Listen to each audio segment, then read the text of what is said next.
Hello, my friend. The video that I just finished recording was a one-on-one mentorship that I had with my friend and my wedding videographer who just switched to Fuji. She was pretty scared having gone from Canon to Sony to Fuji, and she knew I made those same transitions. And so I jumped on a call with her and I asked her if I could record it and put it on YouTube for all of you. And I hope that this is helpful. It's really long. I don't expect you to watch all of it. But if you're intimidated by the switch to Fuji from another system, then this video is going to make that learning curve smaller and less intimidating, I hope. So that's the video. Let's go ahead and jump into the phone call with Braiden, and I'll cut this. Sweet, I'm recording. Okay, so for everyone watching this on YouTube, Braiden and I have already been talking a little bit, but meet Braiden Maddox. She is an incredible wedding filmmaker and just a general filmmaker out in West Virginia, also exploring all over the place, not uncommon to me. And today we're going to be talking about Fuji because she has recently switched from Sony to Fuji. That's right, X-T4 Sigma 18 to 35. And Braiden made my wedding film, which was incredible and such a gift. And she did that on Canon, right?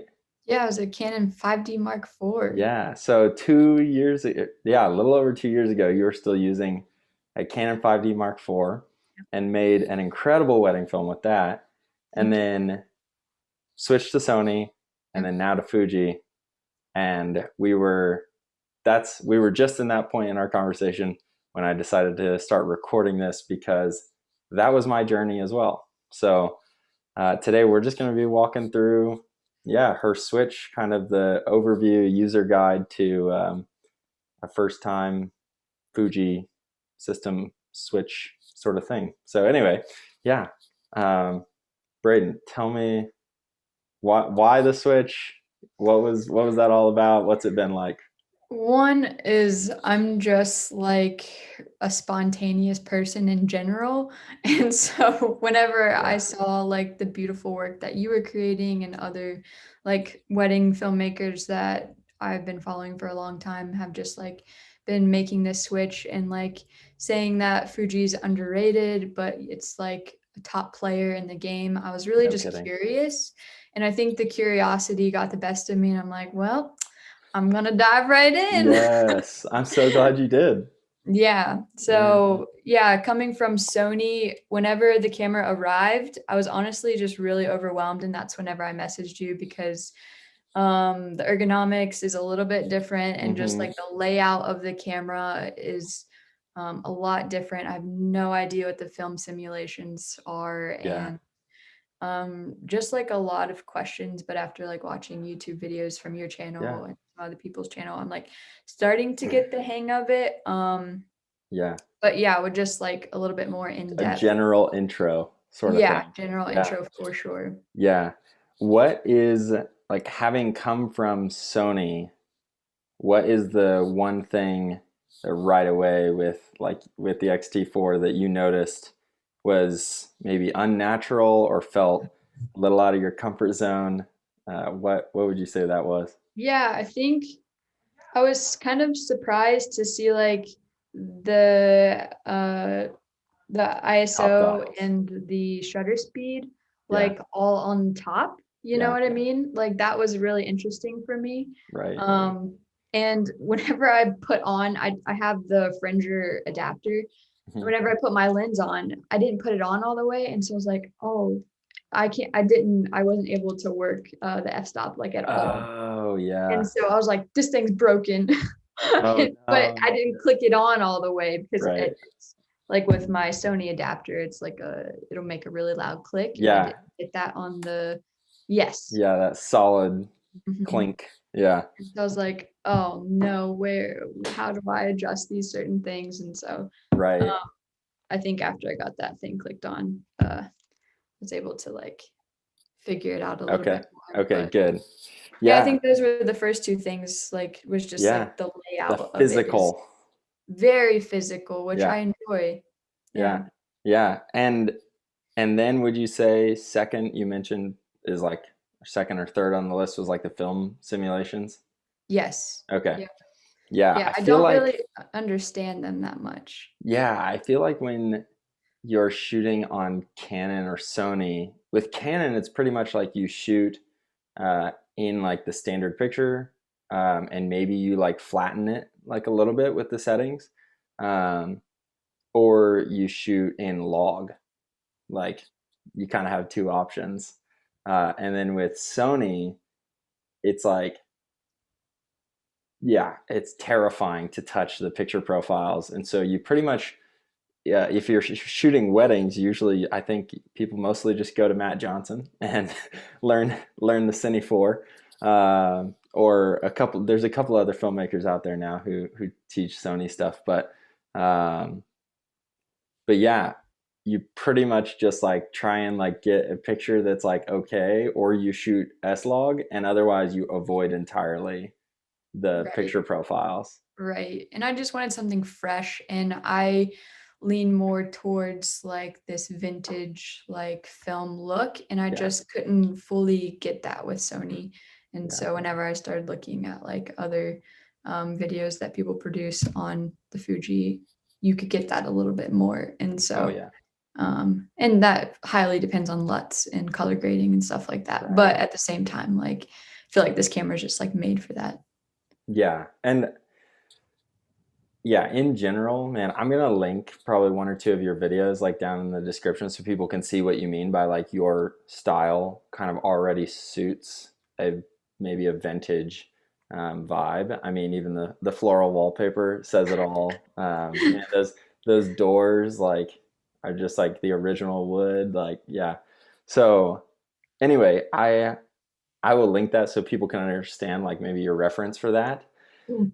But I would agree. I think most people would agree that Fuji really is. It either just attracts that community because of its visual aesthetic, like looking like a film camera. Right. Um, that could be it. But I really do think that Fuji being true to its roots really does generate an image that is um, more filmic in nature, and not just as a hot word, not just as a buzzword, but like genuinely there are qualities of the image that this gives you, that Fuji gives you, that I would say other camera manufacturers don't. Um, even just like the very first one, in my opinion, would be like, I think you'll notice this as you start to produce more stuff. Um, I know how much you love to shoot in natural light. And I even kind of think about your video. I'm going to forget the subject. Did they do pottery? And you shot kind of in a basement studio? Yeah, yeah, with a ton of fluorescent lights. Yeah. Fluorescent lights. Like, oh man. So, like, I think you're going to notice it in those natural light scenarios, and in those, like heavy, like tungsten or fluorescent scenarios where, like, um, a lot of people are using like bloom filters or Yeah. all sorts of like glow filters these days, and I think that the style is, it's not just a trend like that. That's an old true style, um, but Fuji like does such a beautiful job with the highlight roll off that it almost gives you that look out of camera without having to add additional filters or do a lot of work in post. And and so anyway, on the vintage note, and just like things you'll start to notice, I think, is that like Sony and Canon, in my experience, have a very video oriented look and feel, um, and a lot of that has to do with how highlights in particular are processed. um, but I really think like having that smooth highlight roll off gives a lot of that vintage look that's gonna like suit your work really well. But anyway, I'll just like kind of jump into like how I have set up my Yeah. camera, because yeah, I had a little bit of a grace period where I had an A7 III at the same time that I had my XT3, and but there was a wedding in Palm Springs, and it was April of 2019. So now almost 2 years ago. And I took both with me. I took my X-T3 and I took my A7 III. And I literally, the day before the wedding, I did not know what I was going to use. And my nightmare would have been trying to match that footage. Now I would feel much more confident being able to do that, but at the time I just did not want to try. And I just told myself, I was like, man, if I don't try the Fuji tomorrow, like, I just don't think I'm ever going to have the confidence to just make the switch. Yeah. Um, so a lot of it is just diving in head first, which I have no doubt that you'll be able to do it. You said you're a spontaneous person, and I know that about you. So, yeah, I have no doubt you'll be able to make the switch easily. Um, but I basically went straight to the top dials and went electronic. So I love the top dials. It's one of my favorite parts of Fuji, and like if they ever changed it, I would be heartbroken. Um, the aesthetic is fun. It's cool that like we have that option, and I know for a lot of people it's practical, but for me, like shooting video on the fly, I have to be faster. Um, and so basically, like I have my, let's see if I can't get this to focus. So I have my top dials set up to where, um, let's see. Yeah, so I've got my shutter speed on the T. It's over here on the T. And so And what does the T mean? so we have to go into the menu actually to change that in a moment. But I set that on the T and then I lock it, right? Mhm. And then I put my ISO on the A and then I lock that. Okay. Um, and then now what you'll see on my screen, let's hope it gives you a visual here. Um, but you can see on my screen that I've got a little, let's see here. I've got a little dial on top of my shutter speed Yeah. and on top of my ISO. Hmm. Um, so, so you should see that you have a little dial on top of your. Wait, did I tell you wrong already? I told you wrong already. The it's the So dials on the shutter speed. put your put your put your shutter speed on T, and then put Okay. your ISO on C. Okay. So that's custom, yeah. Sorry. Um, and then you should see, yeah, now you should see on top of, if you do not see the little dial above your shutter speed or your ISO, Hmm. yeah, you should, that's a concern. That I means, see. I see it on both. so yeah.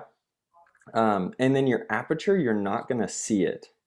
You're not going to see a little dial there, but since you have the Finger Pro 2, it's on the aperture ring, which is an adjustment So coming fun. from, yeah, So fun. coming from Canon and coming from Sony. Someone asked me recently, oh man, or no, someone handed me their camera recently. They handed me their Nikon or something like that, and I like looked at it and I was like, how do you change the aperture? Like I was so scared and confused Yeah. because I forget that like with other cameras you change the aperture electronically, Yep. not physically. Right. Um, Man, and so anyway, that's just one of the many things I love about Fuji is that like there is a more tangible connection to the Yeah. equipment than just like electronics. Yeah. It's way more like mechanical on our end and the Yeah, camera's end really too. yeah, It was super fun. I remember on my Sony, I had an old time like Olympus lens that yes, had the aperture just like this one, and it was so fun just to, like play around with it too. yeah. It It's feels good. so funny. It just feels like you're like connected. You're like, when I do this, something happens. Like, Yeah. I don't know, there's a connection there. Um, so anyway, now we're gonna click the menu button here Okay. and go to your wrench icon and button dial setup settings, and then function settings, and Oh, I'm sorry. I led you wrong there. Okay, Command so dial. Your little wrench icon, and then mhm. button dial, and then command dial, Okay. and then make sure whichever one you're more comfortable with. Put the shutter speed on that front one, and then your aperture. I put the aperture on the front one as well there, just in case I use a lens that does not have the connection. Then what you do is you click your front dial here, and it gives you aperture control. Oh, wow. Um, so yeah, because you have the aperture ring, you don't need that. But if Right. ever the day comes when you put an electronic lens on here and you're Yeah. like, how do I change the aperture? Right. It's on the same one, and you just tap the button to change it. So, Nice. So um, you could set the shutter speed and aperture on that same little wheel? uh-huh. And you just click to switch between which one you're alternating. Does that make sense? Yeah. Yeah. So then on your fourth option down on the command dial settings, I have that one set to ISO. Um, Fourth so option. on the command dial settings, number 4. So there you go. So that's how I have mine set up: shutter speed, F number, none, and ISO. And why do you do none on number 3? Because on number 3, the only options are either more ISO, which I already have assigned to the back, or exposure compensation. And exposure compensation is right here on your top dial.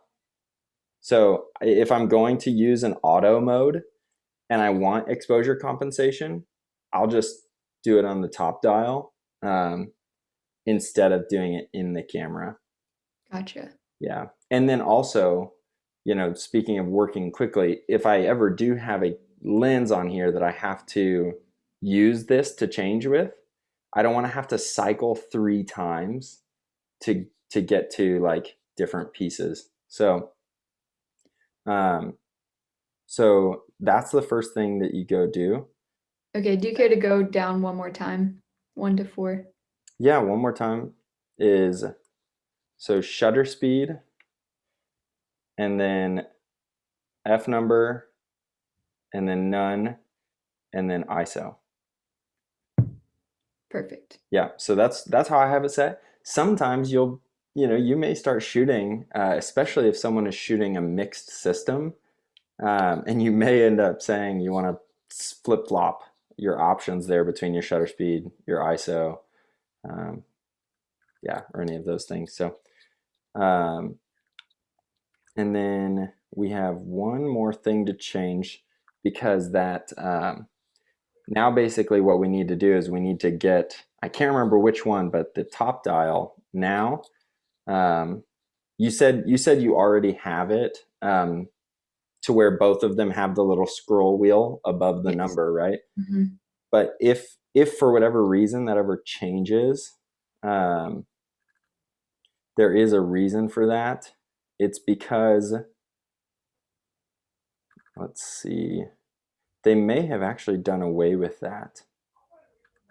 Yeah, if I remember right, they actually did away with that on the XT4. The XT3, it used to be that when you set these to electronic control, Mhm. that you had to go into your menu system and then tell it like, hey, when I go to this thing, that means I want electronic control. Gotcha. Um, but anyway, That's good that's they got rid of it because it seems kind of pointless. yeah, it was. I can't remember the setting. Yeah, I don't even remember why. But anyway, it's super nice. So just double check for me right now that like when you turn those dials that you do have like full control. Yep, full control, and Okay. that's what I'm kinda used to anyways, Yeah. just have, like, the Yeah. electronic, but it's still nice Same to get here. through the aperture, Yeah. manually, but Yeah. And there are scenarios where like you will find using the top dials are nice. For example, like um, if you are someone who, always adheres to the 180-degree rule, it is kind of nice because like you have your shutter speed here, and like, if this is going to be a locked off interview camera, you can just go put it on 60, your shutter speed on 60, and then once you put it on 60, you still have electronic control here to dial in the fine detail. Wow. Put it on 60 and then dial it down to 48, which is another kind of fun little perk of Fuji, is that other manufacturers only give you like 1/50th of a second. But Fuji like did the 1/48th of a second. And so anyway, that's kind of nice. But yeah, the command dials do come in handy from time to time. I've used them on different projects for different reasons. But yeah, for the most part, I keep them on the electronic controls so that I can just be really fast. And I'm just so used to it. Yeah. But there was one menu item that I wanted to mention. Oh, okay. Wait, hold on. Yeah, Sorry to interrupt. go ahead. You don't have to put this in the recording, but I'm just curious. Do you break the 180 rule? Because I break it all the time. Yeah. Just because I don't like Yeah. messing with ND filters. Yeah. No, I will absolutely put this in the video. I try to avoid publicly saying it, but to anyone who made it to this point in this specific video, you deserve to know that I could give a rip less about the 180 rule. Like to me, like if gear gets in my way, it's gone. Like I'm with you. if it slows me down, it's gone. If it affects my image negatively, even one time, okay, one time it might be my fault. The second time it's fault and it's gone. And so yeah, I will tell you my ND story. I had used a Tiffin variable ND filter with Zoom magnetic adapter back in the like 2016, so like or early 2017. So nobody was making like a quick magnetic system, but there was a company called Zoom. It was XUME, and they had this like revolutionary thing where you could screw a magnet system onto your filters and then onto your lenses. And I was like, okay, so now it's not slowing me down, but like, will it affect my image? Like, do I like it? Like, is it worth the 180 rule? And I just found that like after enough uses, there was enough of a color shift and a color cast that I just was not enjoying it.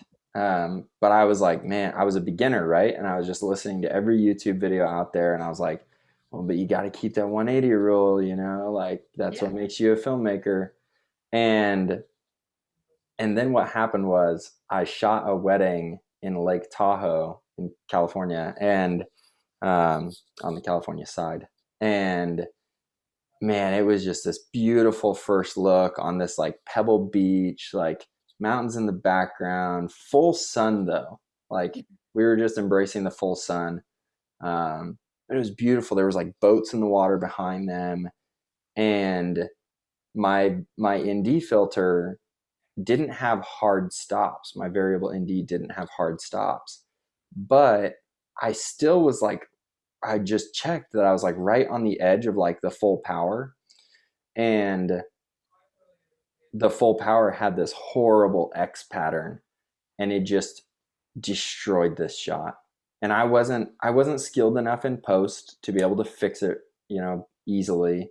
And I wasn't experienced enough to know that that X pattern was standard, but that for me, it was just a precedent that it set for me where I was like, you know, like I like would that footage have been worth risking, you know, bad motion blur for? Like, Right. you know, Right. like absolutely. And so that was my like deciding moment when I was like, this is just, what am I doing? You Yeah. know? And so for me, I will say like a big reason that I'm not a proponent for like the R5 and the A7S III is because in my mind it's amazing what those cameras are capable of. Like don't get me wrong, they blow my mind. But like For me, it's internal indies or bust. Like like someday when I upgrade camera systems, like if I ever get away from Fuji, like um, if that day comes, I'm going for internal indies. Like I hate having to like slap them on the outside. Yeah. It's another thing to think about. And Mhm. so anyway, yeah, I'm not concerned at all for the 180-degree rule. And shockingly, none of my clients have ever said anything. Nobody has commented on my YouTube videos and said, "I can tell your motion blur isn't correct." so, um, so yeah, until it becomes a headache or something Yeah. worth watching for, like, yeah, I'm just gonna wait till I can afford internal indies, and then I'll follow the rules. Yeah. I feel like you only get in trouble with that if you go lower than like 50 or you have some sort of weird fluorescent lights where they just start pulsing a Banding, little yeah, the bit, pulsing, but that's when you have to like stick to the rules. But otherwise, like if you don't really know what you're looking for, you can yeah, never really notice it, you know? And right, I'm like, I resonate a lot whenever you say you don't want gear to slow you down. Like, I want to be able to run and gun and have yeah, everything in a backpack and just yep, go and not yep, have a full Pelican that's 120 pounds that I can't even carry. I mean, I can't carry 120 yeah, pounds, but but it's not worth not it. worth it. Yeah, yeah. I mean, okay, actually, another story where there was a breaking point for me with the indie is that there was a bride like this was 2016, so before that incident, in 2017, that was the at Tahoe, that was the straw that broke this camel's back. But 2016, this is when it all started building, was that there was a bride getting ready like in great window light. Like, so when I put the indie on, again, it was magnetic, so it wasn't slow, but I would put the indie on at minimum strength, and and um, and it looked great. Hardly affected the image quality because it was at minimum strength. But then like her bridesmaids would be like hanging out in the back of the room. She was like immediately near the window, and they were hanging out in the back of the room. So if I wanted to get shots of them hanging out in the back of the room, I had to like take the ND off and like point it over there and get those shots, and then like put it back on to like get these shots of the bride near the window. And then they started going between indoor and outdoor. So like we did some shots of them like just out on the balcony, the patio, and I had to like strengthen the ND, and then they came back inside, and I like had to like decide between like taking it off or like leaving it on. And I was just like, and I was a beginner filmmaker, and I didn't have room for that kind of thought. Like man, I couldn't even keep straight like whether or not I was in focus or whether or not I was telling a meaningful story. Like God forbid keeping an ND filter perfectly, exposing my image. So anyway, it's one of the topics I feel strongly about. I get really frustrated when I see YouTubers like, you know, teaching and pushing beginners and like getting in their ear about like how they need to follow certain rules. And I'm like, man, just tell good stories, make beautiful images, and then let everybody else worry about the 180-degree rule. Yeah, So anyway, yeah. I'm with you on that. Okay, yeah. Where was it? Oh, I was headed towards an important setting. Oh, yes. This may be, I'm going to put like a timestamp on this, like a chapter here. This may be one of the most detrimental features, in my opinion, that Fuji has put in this camera. And do you see on your screen, um, in the top right corner, do you see like a touch movie control? Yes. Okay, so click that. Just Oh, tap that, and now try and change your shutter speed and stuff. Do you have any control over it? yeah. Oh, you do still have control over your shutter Yeah. speed and everything? Hmm. Okay, so that's interesting. Because I have heard it happen to other people, and it happened to me early on with this camera. But that touch screen, um, let's see It the has like a finger like this, right? yes. Um, Let me see here. I just wanna make sure I'm talking about the same setting. What is that for? What is it? So it's, oh wait, hold on. I'm talking about something and I'm not doing the right thing in my menus here. Does it say it's the movie, it's the silent movie control? Is that what it tells you it is? Whenever I'm clicking it, it looks like a little finger like this, and it goes between area, off, Oh, okay, no, high. that's not it. Let's see. So that's just your focus. That's just your touch to focus. Okay. Um, but I am looking at the, let's see here. Okay. Oh, movie optimized control. So what you should see is, let me let me look here. So this go into your menu and go to the video camera at the top. On the second page, at the very bottom, there is a feature called Movie Optimized Control. I see it. Okay, I want to go make sure that I have the so when you exit to your menu now or your back of camera display, Uh-huh. do you see a little like finger with that little like ring next to it or whatever? Yeah, I see what you're saying now. The movie optimized control. Okay, turn that on and then see if you still have.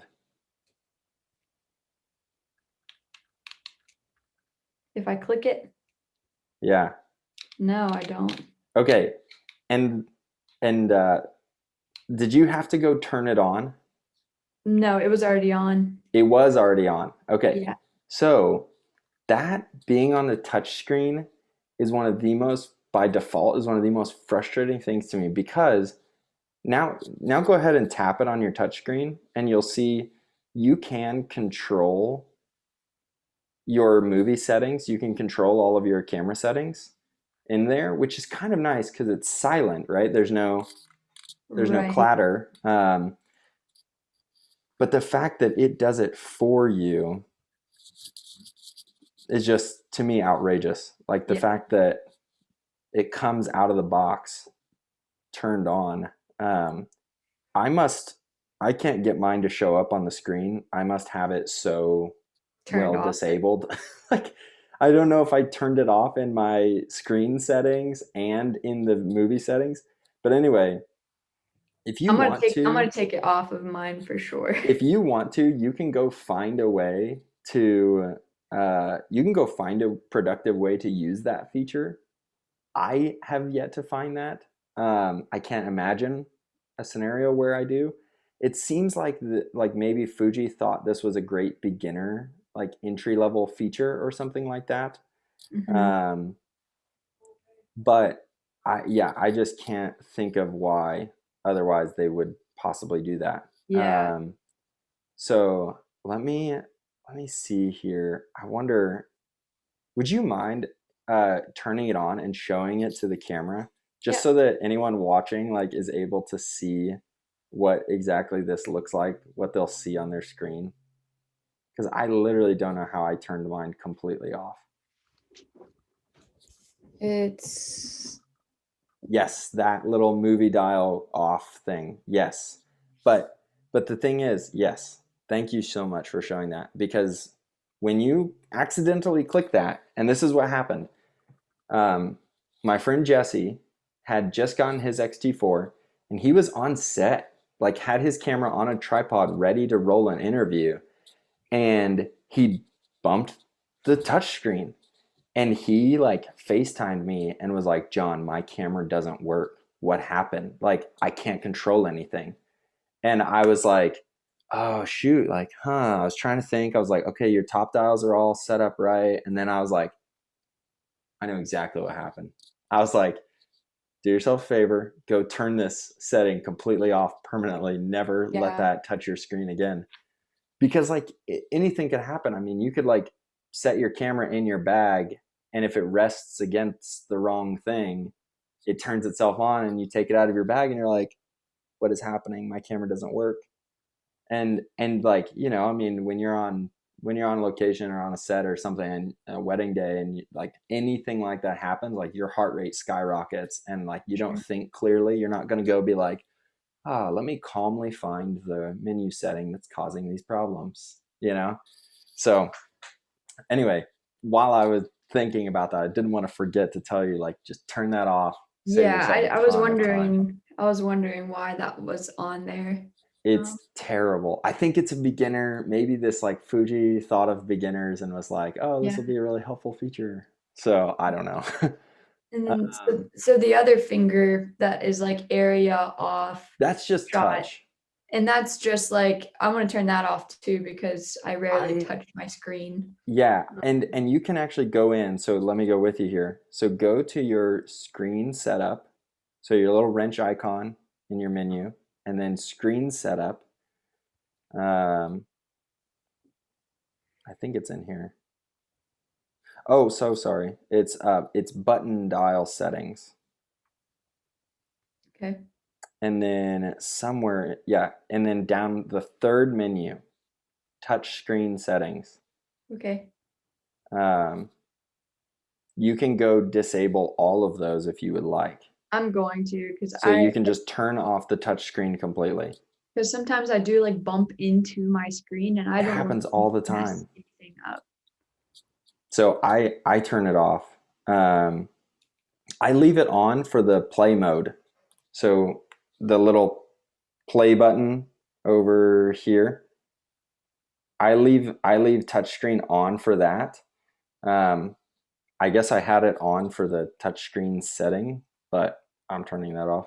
I don't know if I've ever bumped it, but the touchscreen setting for the play button is just like when you're reviewing your video, like you can tap it, which I'm like, okay, fine. Yeah. But yeah, I have another random question. Yeah, keep it coming.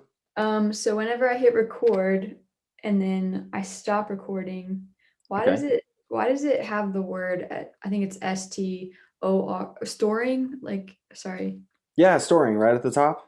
Why does the word storing come up? It's during so like after you stop recording, every camera is doing it. Fuji's just letting you know they're doing it. Okay. Basically, like as soon as you click to stop a recording, it has to write that information to the SD card. So Okay. it's kind of just showing you like the so here would be something. Actually, go ahead and start recording. Which, by the way, here's a setting that you'll maybe want to test. Do you see the tally light that I have on? Yeah. So you can put this on like so many different ways. You can have it blinking, you can have it be steady, or you can have it be completely off. And it's super nice. If you're recording in something with a reflection, or if you're recording a subject at night, you might want to turn it off. But otherwise, like if you're like recording yourself, or like you have a subject in front of your lens that you want them to be able to know when you're rolling, Yeah. it's super nice to have a tally light. So anyway, that's a funny little thing that I just thought I'd mention. Okay, but now go ahead and turn your camera off. Don't stop a While it's recording. recording. Yeah, so do that for me. And it said storing. Bingo. And that's where it's nice to know that like if you see it saying storing, you can trust that even if your camera shut off mid-roll, that it saved that data. Yeah. So yeah, that's all it's doing there. Sweet. Because I have dyslexia, not really, but kind of, it flashed for the first time and I thought it said strong. I was like, why is it telling me strong? Oh, that's hilarious. But also, yeah, I don't think other camera systems do like a notify, like they don't notify you that like an SD card thing is happening. Right. So Yeah. anyway, next I was gonna go to film simulations. How do you feel about that?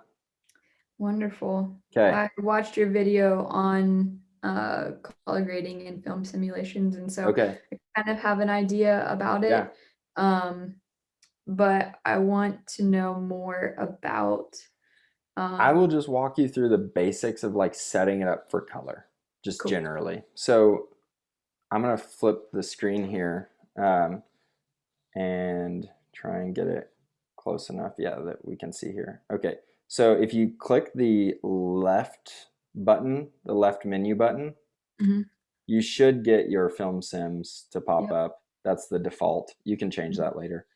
Um, but Provia is, and actually this is kind of nice because you can see subjects right here in front of my lens. Um, Provia is like, it's picture profile one. I mean, it is like just, it's an image. It's basic, it's clean, it's clear. Yeah. It's really simple. And then Velvia, you can even see like what happens to the green in my plant over here. Yeah. Right here, this plant. You can watch what happens. Like um, it gets more, it's vivid. I mean, Very vivid. it gets way more colorful.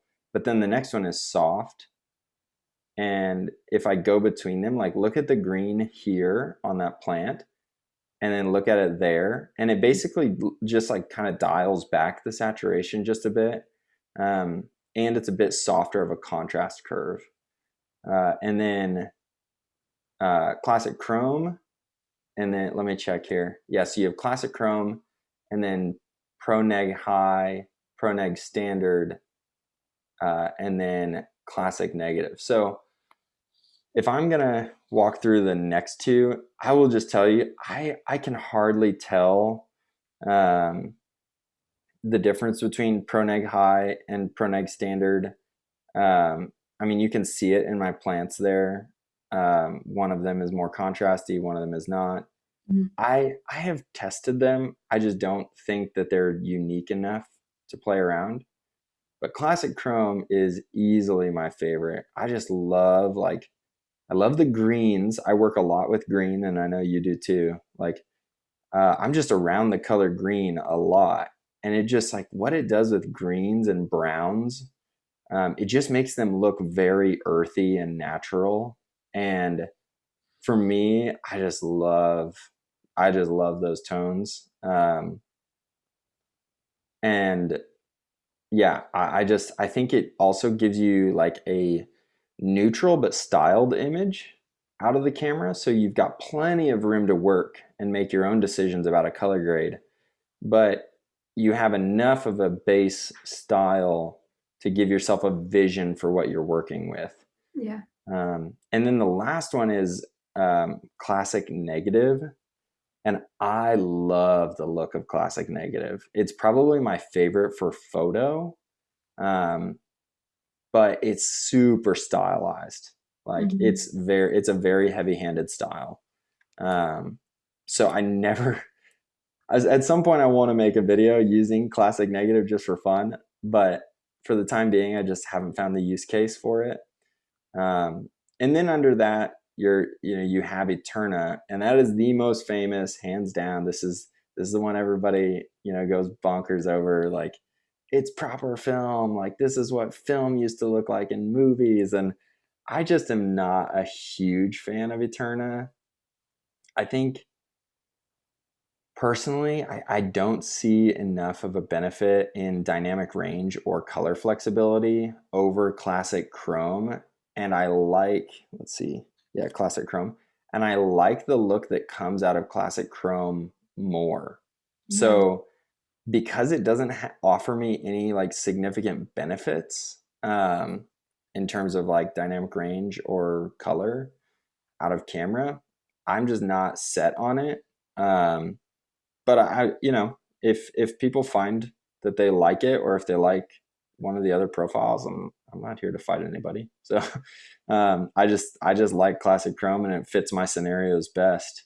Yeah. And then otherwise, these are all style stuff that I don't understand, but they exist. So So can you do these film simulations with F-Log?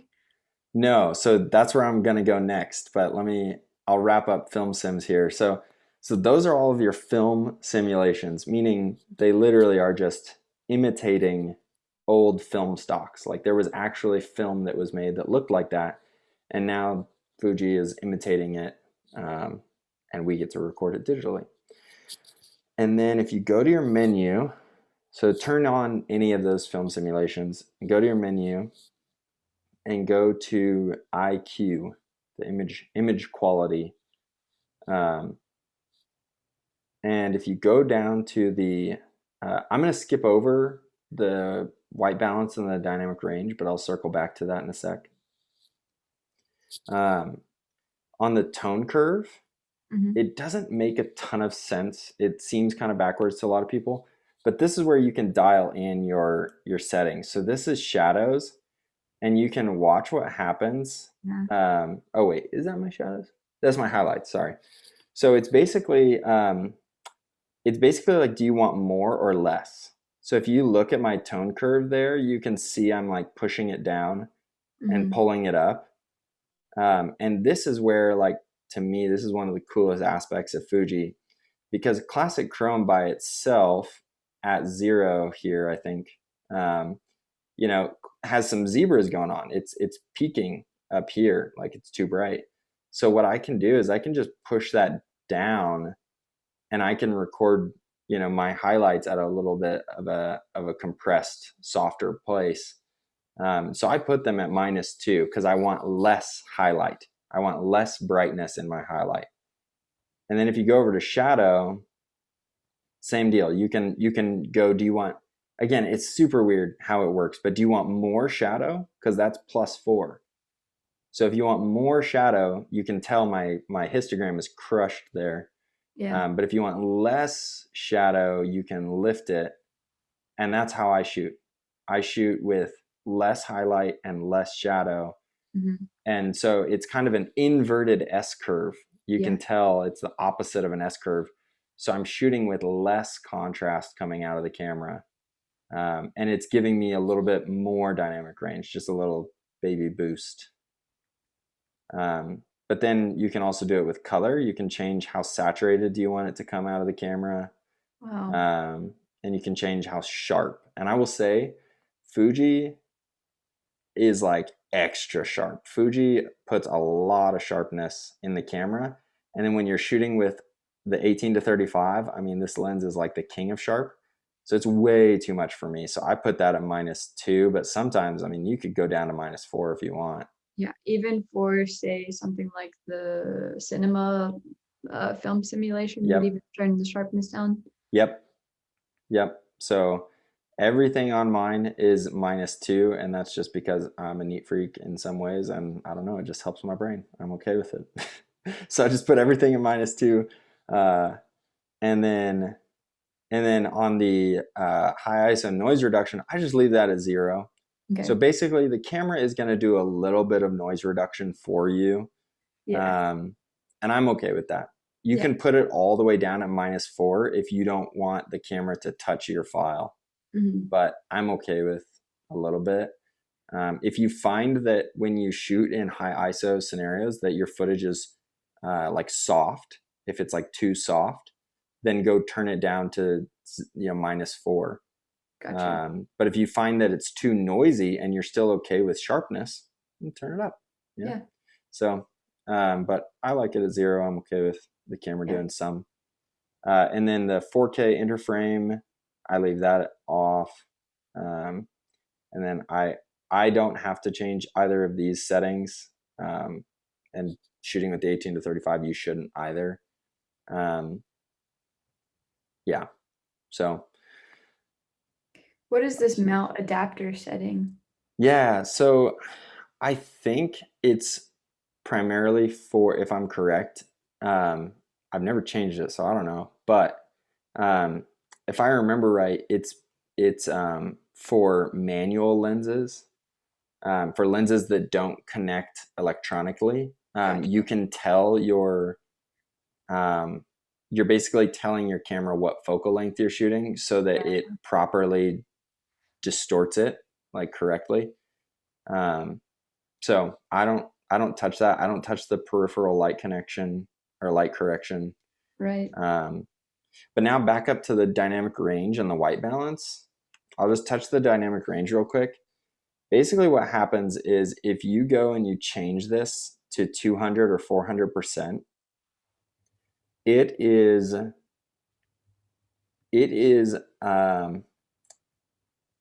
kind of doing a little bit of a log curve. It's applying a kind of log curve to your standard film simulation footage.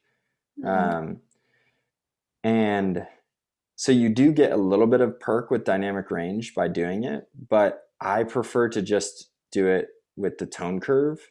And I have compared like the tone curve adjustments to the dynamic range, and I haven't found that there are any meaningful differences. And then the downside is that you end up changing your minimum ISO. So because you're changing your dynamic range, when I do that, if I put it on 400, you'll see that my minimum dynamic range, or my ISO C now, is yellow and says 640. It's the lowest you could go to on dynamic range at 400. Yeah, and it's the same as F-log, which is normal for log footage, and that's why. It's because it's applying a logarithmic curve to your standard footage. So anyway, I So you leave leave it. that at 100%. I just leave it at 100 because I'm already doing some of that work of flattening the image by using my tone curve. Gotcha. But now the last one, my white balance is always on auto, always. And here's why. Because go to your wrench icon and go to button dial, and we could walk through all of these if you wanted.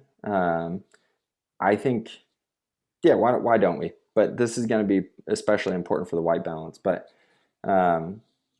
basically, I leave the first one on Wi-Fi. So that's this top front right button. I just leave it on Wi-Fi. That's fine.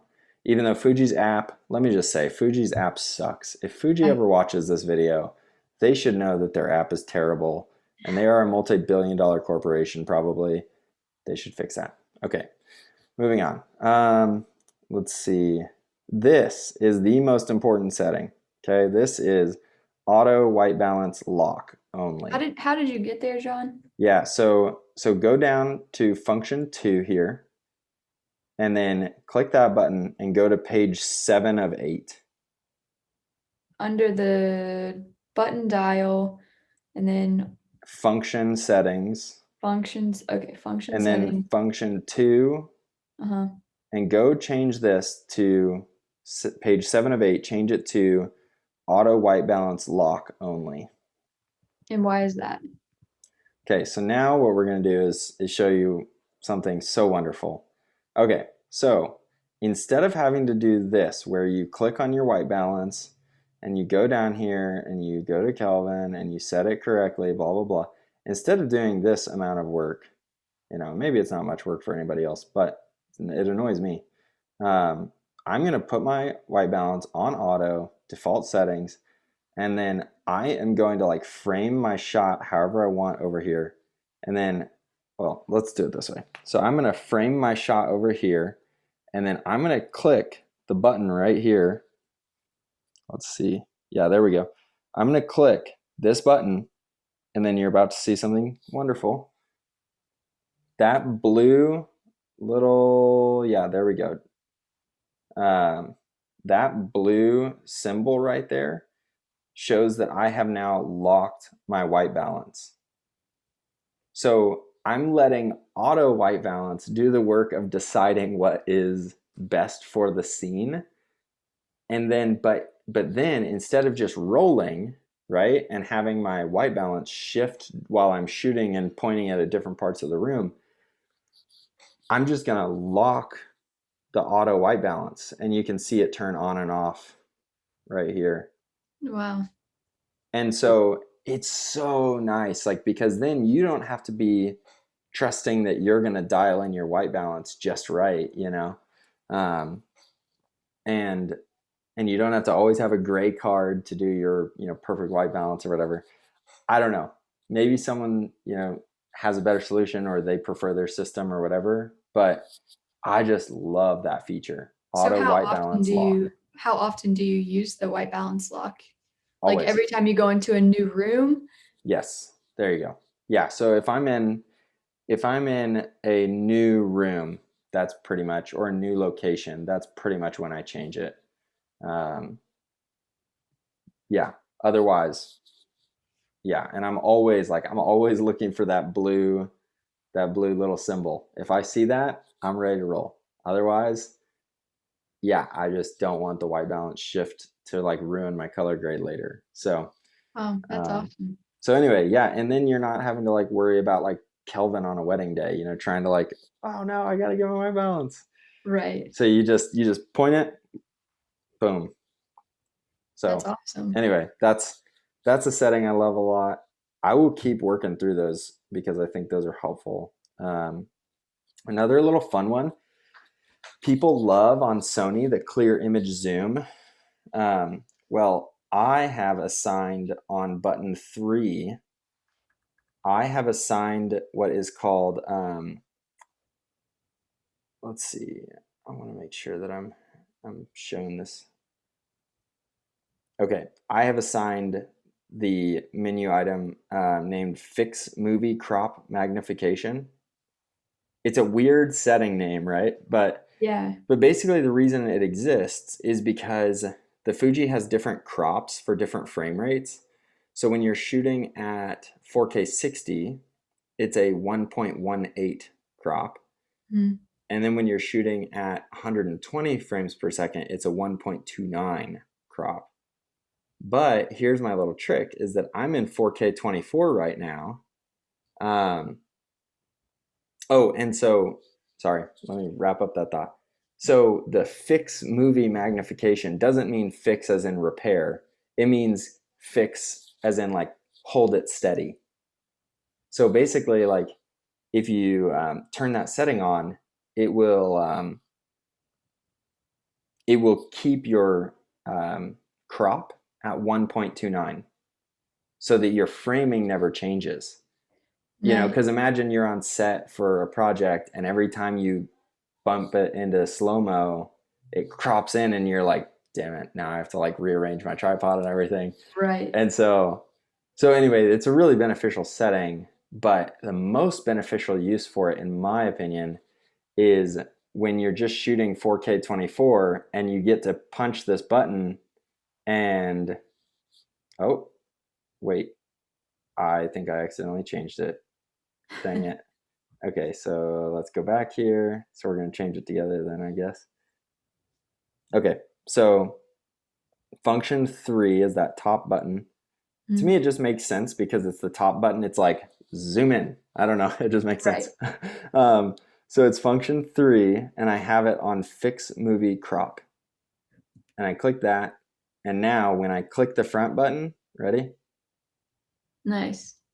So shooting with the Sigma 18 to 35, you don't get a bunch of reach. When Yeah. you're at 35, sometimes you just need that little extra and you don't want to have to do it later in post. And so That's awesome. you just have a little bump. So Nice. anyway, that's another fun little setting that I just think is incredibly helpful. Um, the others, function 4, I just left that on my film sims. Uh, 5 is my white balance. And then I have function 6. I don't know what it normally is, but I have it set. So function 6, I have set to microphone control. Oh, nice. I think I'll Um, definitely do that too. and this is just because, you know, yeah, again, if somebody else had like a better setting that they wanted to put that on, I mean, that's makes sense to me. But I let's see. I have it set to that because sometimes I'm in really loud scenarios, Mhm. and instead of leaving my external, oh, it's nice too because if you have an external mic plugged in, you can control how loud the signal is coming to that Perfect. separately of your internal mic. So like you can leave your internal mic on auto so that if you unplug your mic, your camera just goes to work doing auto volume. But if you want a specific like external mic volume versus internal, you can do that. So Nice. And what yeah, was it called again? I'm looking for it, but I can't yeah, find it. it's on page There's so let's many see, pages. 5. Yeah, page 5. And it is internal external There it mic. is. Yeah. Yeah. Um, and then okay, so back to the function settings here. Um, skip down past anything that has the letter T is a touch function. Okay. Um, and I will talk about like why those can be helpful, but I'll come back to it. So Yeah, skip I down. just have them off. Yeah, so skip down to where it says AE. And I have that. Um, so I have the AEL set to face tracking. Oh, nice. And so when I click the, it's right there on the back of my camera. So it's really nice. Like I can just toggle like face on and off. Um, And would that be and under focus area or focus check? it Oh, is face select. page 3 of 8. Yeah. No, not face select. That's a different one. Face tech. Face detection on off. Yeah. Face select is actually being able to literally pick which face of all of the faces that it sees, which one do you want to choose? Oh, gotcha. Which sometimes has a purpose, but I don't Yeah. bump into those situations often enough. And then the AF on button, I just left it's AF on.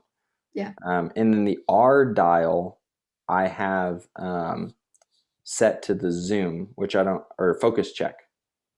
So it just looks like a little plus button. Yeah. So I don't know if that's default, but It is default because yeah. that's what mine's on. Okay. Yeah. It's really nice. Like when you're manually focusing, which it only works if you're manually focusing, by the way. It Oh, doesn't work like if you're on continuous autofocus and you want to check like, oh, am I in focus here? Like doesn't do it, which I think is silly because I'm like, I still want to make sure that my focus is correct. yeah. Yeah. So um, let's see some other things. I do have on. I figure I will show.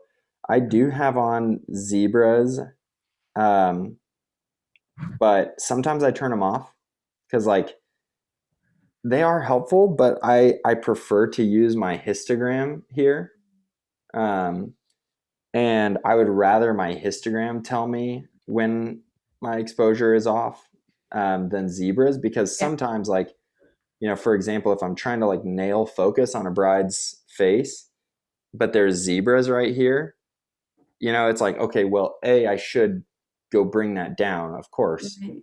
But like, I just don't want zebras in my way.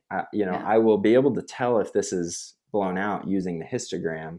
Yeah. And so zebras sometimes like make the screen a little busy for me. Yeah. So, I agree. um, yeah, but otherwise I always have focus peaking turned on to high red. So you can see that bouncing on and off the cactus there. Yeah.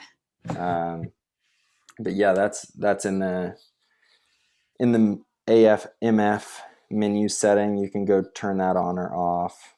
Um, You could also do it on lens, right?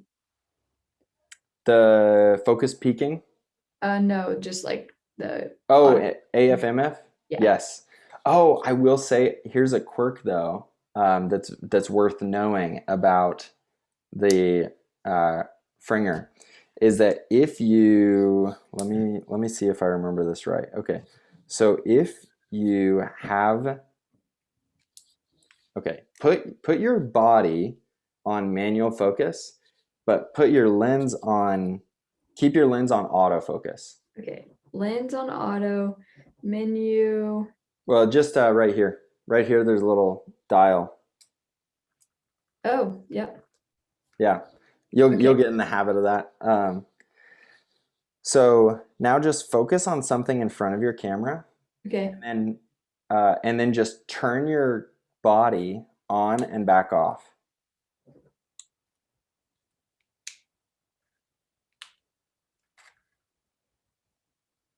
It's not focused. So because your lens is still on autofocus, like you're able to manually focus, and focus peaking is turned on because your body is manual.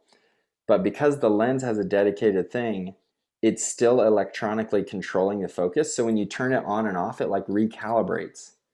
Huh. So if you're ever in a scenario where like your camera falls asleep or something and you had like nailed the focus, um, and then you turn it back on, like you'll have lost the focus. Oh man. So just make sure that like, yeah, you make sure you do it on your lens basically.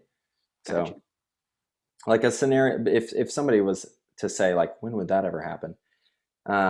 Let's say like you have your camera set up on a tripod for a wedding, and then you like get your focus set, and then you like walk away to go set up your other camera, or like the ceremony hasn't started yet, and then you go back to your camera and wake it up from sleep, and all of a sudden you don't No have focus. focus anymore, and you're like, whoa, okay, like now I have to refocus this camera, and like people are starting to walk down the aisle. Yeah. Um, so anyway, yeah, always make sure that on the Sigma you turn it off manually. Gotcha. Let's, there we go.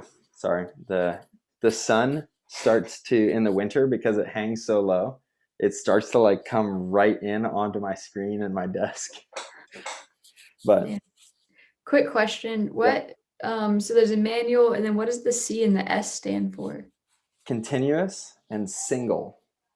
So for video, you primarily are going to use manual and continuous, right? Right. But I actually kind of do like using single sometimes, um, because like a wedding ceremony is a great example. You can lock your focus using single shot, meaning like you press and hold the AF button, the back, that AF button on the back. I'm going to switch it here to single, and okay. So if I press the AF button, you see it like actually like grabs. There you go. So you get the green box, it grabs focus, but now it's not going to keep focusing. Mm-hmm. So useful for interview or wedding Yep. ceremony, things like that. Um, and then after you get that focus, you can always switch it to manual, or you can use it here and then switch your lens to manual. Gotcha. The last thing with that, oh, a little quirk. If you're in, let me check. Okay, so if you're in single shot here, and you have to press, right? Yeah. So like, watch. Okay, see, it's not moving. The focus is not changing. Okay, well, here's the quirk. Ready? When I turn on face tracking, all of a sudden, it's always going to be hunting because it's looking for a face. So even if you put it in the single shot mode, but you have face tracking turned on, see? Yep. So there you go. So that's just a quirk to be aware of, is that like if you're in the single mode and it's hunting, face tracking is turned on. Gotcha. So yeah, but Wow. those are kind of the three different uses of the focus modes, I guess. And then since we're on that, I'll just say I always use the little square box for focus. Oh, I turned it off now. But I always use the little square box, Mm-hmm. and I just move it around with my joystick. Nice. So, or whatever they call that, D-pad, I don't know. And the reason for that is because I like to be able to have the specificity of the control. Because sometimes not often, but sometimes I'll do like rack focuses Yeah. using that. And I will say, people talk about this and ask me all the time. The Sigma lens is a photo lens. I mean, it's 6 years old. It's 8 years old, I think. This lens, and so it's a photo-centric lens. So the focus pull is not super smooth. Right. And Fuji doesn't have a ton of lenses that are like video centric quite yet. Um, so, smooth focus pulls with autofocus is not exactly a fair expectation. Um, but if you know the limits of your camera, then you'll learn to work around them. Yeah. For me, when I'm shooting 4K 60, a little bit of a jumpy focus pull works just fine because when I slow it down, it looks like this nice smooth focus rack. Yeah. So You could always just switch it to manual and just pull the focus yourself and make it more smooth as well. exactly, yeah, yeah. Yeah. So um, yeah, but that's just something to be aware of. And then another thing, like when it comes to autofocus and this specific setup, you know, I don't trust it perfectly. Like I just don't, it would take a lot for me to trust any autofocus perfectly, um, but yeah, I just have learned where it is perfect and where it's imperfect, and yeah, just try to avoid any scenario where it might cost me a valuable shot. So, Right. um, yeah, let's see. Is there anything else that jumps away or jumps at you right away Um, when it comes to more setup stuff? One question I have, on the dial on the left-hand side, Mm-hmm. you can switch the bottom parts of it, and one's like, I'm not sure what it's for. Photo. Oh, that's just for photography. Yeah, so it's quickly walking through those for photo. It's panorama, so it's like it'll stitch together a panorama. Um, I cannot remember actually what the advanced is. I think it's customizable, Okay. and then bracket. So like if you're doing like real estate or landscape work, bracketing, continuous high, continuous low, single shot, and then HDR, which is basically I think the HDR is a JPEG bracket. No, yeah, so you don't want that. So like yeah, it basically I think it shoots a bracketed photo and just combines it in camera. Um, Gotcha. but I will say, as for you don't want that, I will say, having come from Sony and Canon, the JPEGs on this are going to blow your mind. Really? Like, yeah, you dial it in. There are recipes online. People call the film simulations, like when you modify them and change them, people call that a recipe. Um, and uh, if you can dial in your settings and you know how to shoot your camera well, the the JPEGs that come out of the Fuji are shocking sometimes. And Wow. so, yeah, I will tell you, like most of the time when I'm shooting photo with it, like just when we're traveling and stuff, I'll just the app, as bad as it is, the app is sufficient to move the photos to my phone, the JPEGs. And I'll just move the JPEGs over to my phone, import them into Visco, do a quick little edit, and like I'm I'm like more than content. Oftentimes I don't end up going through Lightroom or anything like that. But Nice. That's anyway, that's exciting to hear because I yeah, mean, I want to use this more for like personal documentation as well as photography. So I'll yeah, play around with the yeah. photo side of it for sure. Yeah. And man, actually, okay, two things I need to touch on really quick. First, that seems like a perfect opportunity to plug kind of I actually converted my Fuji LUT into a Lightroom profile. So I'm not at the point of selling it yet, but I might give it away as a freebie on my I have an account on Buy Me a Coffee, which is like this like creator support platform, but it's more playful than Patreon, where you just give me money. It's like you Right. you buy me a coffee.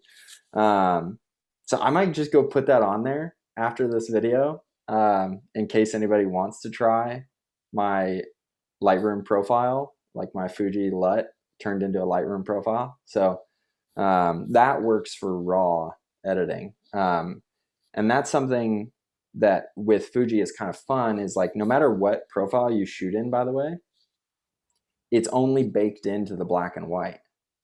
So if you shoot classic chrome photo, you can pull that into Lightroom, and the raw file has all of the picture profiles built in. Does that make In sense? Lightroom? They're built into the raws. And Oh, so Lightroom has access to all of the picture profiles. wow. So you can actually shoot raws on the camera, Oh, right, right, right. and I've done then that with Canon. when you when you bring it into Lightroom, you have access to the film stock profiles that come with Fuji. So Nice. it's kind of a unique little fun aspect of Fuji, where like, you know, you could shoot black and white in the camera, and then later if you want to, you know, you can use that JPEG if you like the black and white, or you can change it to, you know, Velvia or whatever. So kind of a fun little thing. But That's awesome. I realized we forgot about F-Log. Yeah. So I want to touch on that real quick. I made a whole long video about it. And yeah, that was just like way too big of a video, but I couldn't do it in less. Um, the short of that video is that, like, if you're gonna use F-Log, you should probably be shooting a 10-bit file. You should probably be using H.265. And you should probably like be ready for some noise in the shadows. That actually, again, on the whole idea of like Fuji kind of being a more like filmic style camera system, I I think a little bit of noise in the shadows is totally appropriate.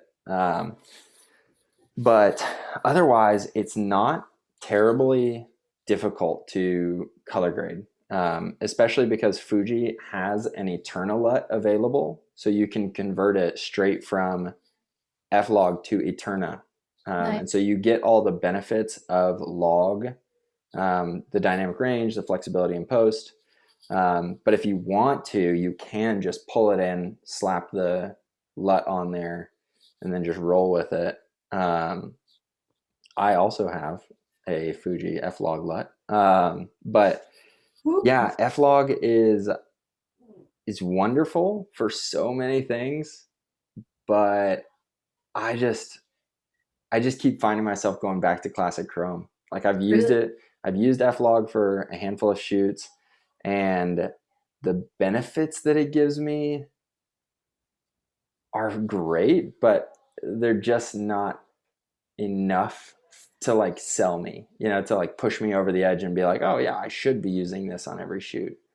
Um, Do you find it to your editing time and editing flow to go faster whenever you shoot in Classic Chrome rather than F-Log? Because I feel like you'll have to spend a little bit more time. I'm not sure how much time mhm. you spend on color grading in general, but do you find that whenever you shoot an F-Log, you're having to spend more time color grading rather than Classic Chrome? If I was going to be working from the log base, then yeah, I would definitely be doing a lot more color grading. But working with the Eternal LUT or working with the LUT that I've created, it's not much slower. Um, it's just like it adds just like a half step extra in the process. Um, and there's a bunch of math behind this because of like what log is.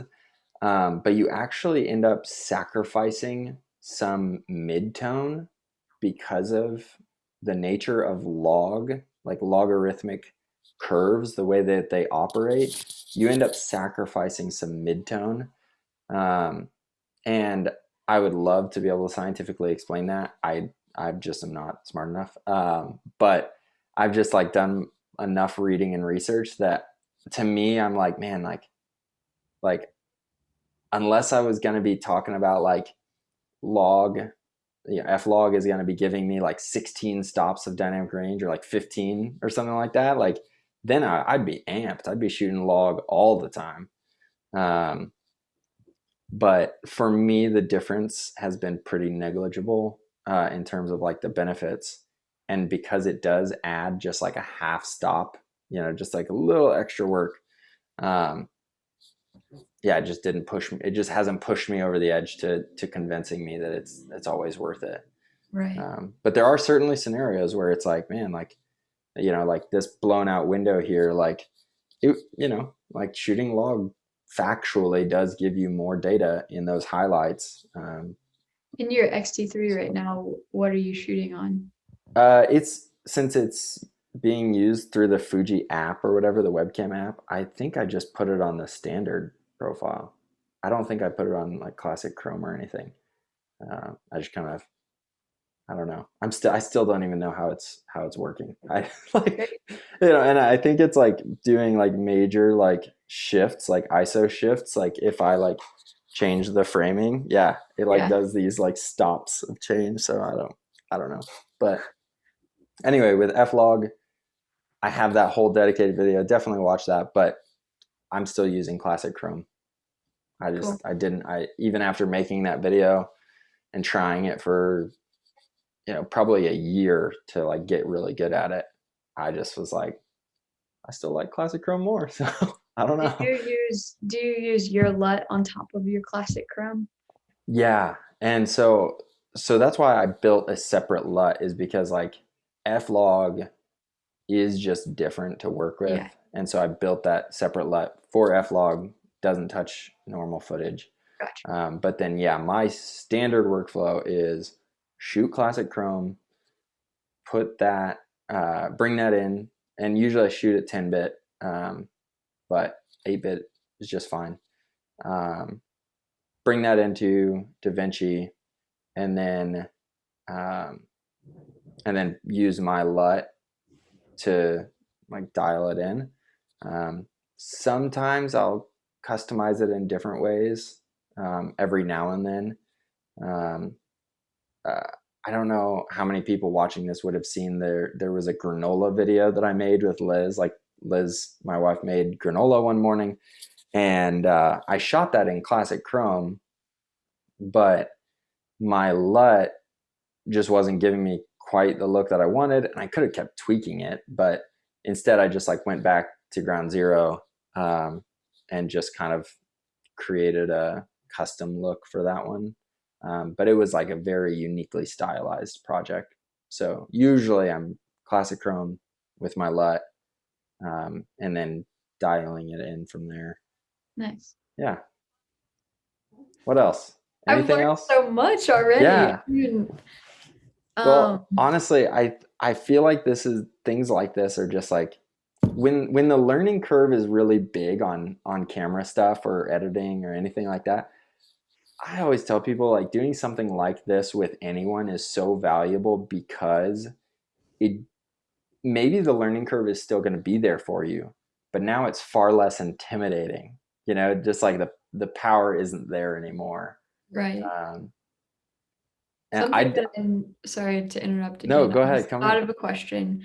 Something I did notice whenever I did some like test footage and made like a little test video, was that the file size was ginormous compared to Sony. Yeah.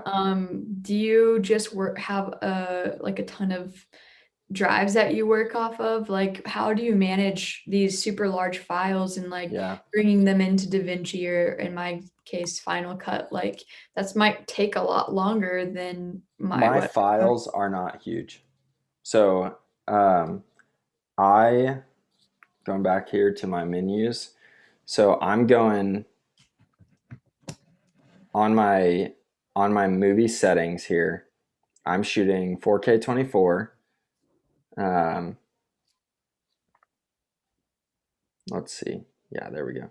So I'm shooting 4K 24, and then so actually recently I shot a YouTube video. So I shot that at 100 megabits per second. Usually I'm at 200 megabits per second. There is no reason for me to be shooting 400 megabits per second ever. Right. So, but honestly, I think you should just test between 100 and 200 megabits per second. Hmm. Um, yeah, the reason I leave it on 200 is because that's the maximum that I can shoot in 4K 60. And I just don't like my camera settings like changing and switching too much. So I just kind of always leave it at 200. And 200 for me is not huge, but if you want, leave it down at 100. The more important thing would be, and again, it's hard on your computer because H.265 kind of sucks, but the more important thing is that you shoot 10-bit as opposed to 8-bit when it comes Right. to data and information. Um, so, you can shoot H.265 and still shoot 100 megabits per second, and you'll be getting a better file than if you were shooting H.264. So, so yeah, try it. I mean, go shoot some stuff and shoot 200 versus 100 Yeah, I because the think I'll Sony try. shoots 100. Okay. Yeah, I might try the 100 then because I was pretty shocked. I maybe shot for like 30 minutes and it was well over 12 gigabytes of footage. And that's sometimes like that's all that I will shoot on a shoot day. Yeah, So I was like kind of yeah. shocked by how So big. for me, it's like I kind of do it based on the size of the project, like, or the importance level, I guess, of the project. Like, Yeah. um, if it's like a very important project, um, then I'll shoot it at 200. And if it's like a project where it's like moderately important, I'll shoot it at 100. And those are both H.265. And then if it's kind of like a throwaway project, like sometimes my YouTube videos, like, um, I'll shoot at H.264, 8-bit, 100 megabits per second. And so, yeah, that's kind of how I go about it. Nice. But That's good to know. I'm definitely gonna try the 100 megabits per second and yeah, kind of just like see the difference. yeah, And then as far as uh like your hard drives, what hard drive do you work off of? Because I have just like a bunch of yes. Seagate. Okay, first, stop buying Seagate. Um, Really? for yeah, if nothing else comes out of our time together, please don't ever buy Seagate again. Uh, they just they have like verifiably the worst crash records. Uh, Oh gosh. that's like that's like anyway. Uh, maybe it's changed, but that's kind of been their reputation. But I'll show you real quick. I'll show you what I do. I edit on this. So let's see. There we go. So this right here, this tiny little palm-sized drive. This is a SanDisk Extreme Pro portable, and it's a 1 terabyte SSD. And I just like have this teeny tiny little cable, and it just like kind of lives on the on my laptop on the palm area. But I have a friend who actually is a genius and velcroed it to the back of his laptop. And I'm like, why didn't I think of that? And it just lives there. But then, for longer term storage, so this is where I keep like my active projects. Longer term storage, I keep on Western Digital drives. Western Digital just has a much better reputation. Um, I do intend on putting a full like backup guide out there, either like designing a PDF or creating a video um, at some point. But yeah, basically it involves active drive. So what actually SD card would go here, and then onto the active drive, into the backup drive number 1, and then onto big boy backup drive number 3.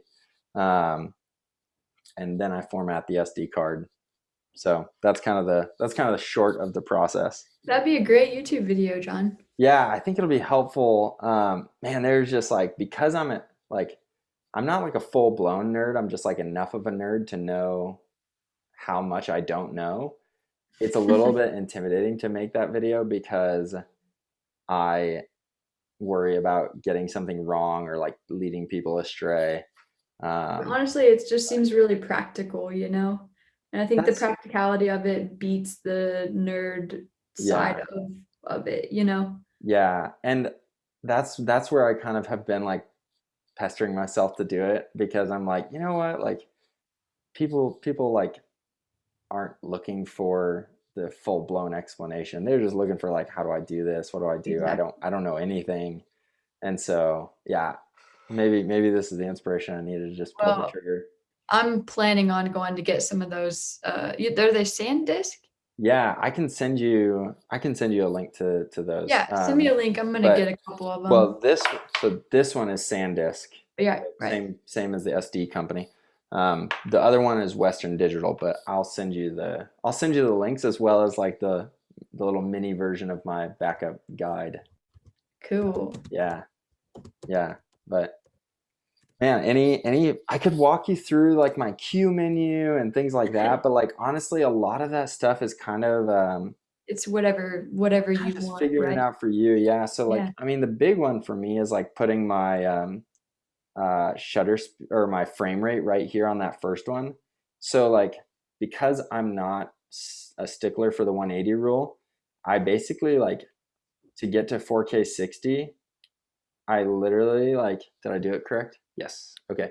So I literally like on a wedding day. So the first kiss happens, right? And I'm rolling 4K 24. But Mhm. then for the celebration, exciting, walking down the aisle, I literally like stop my recording. So like, okay, recording 4K 24, Yep. stop my recording, boom, boom, and I'm rolling 4K 60.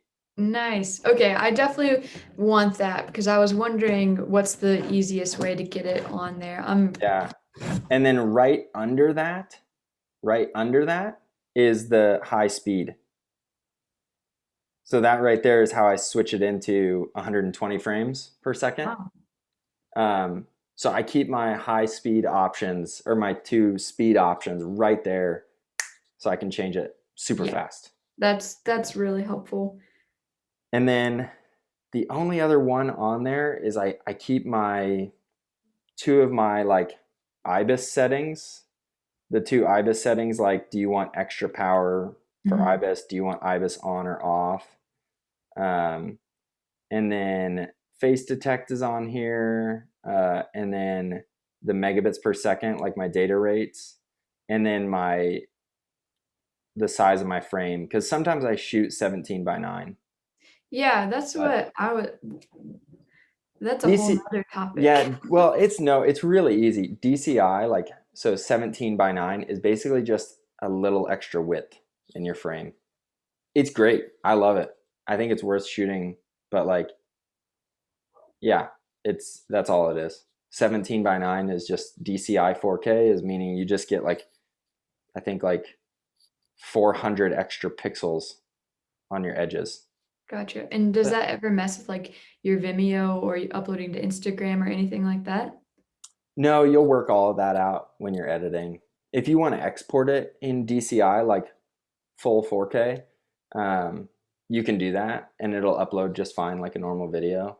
But you can also just still, you know, edit 16:9 if you want to, like a normal 3840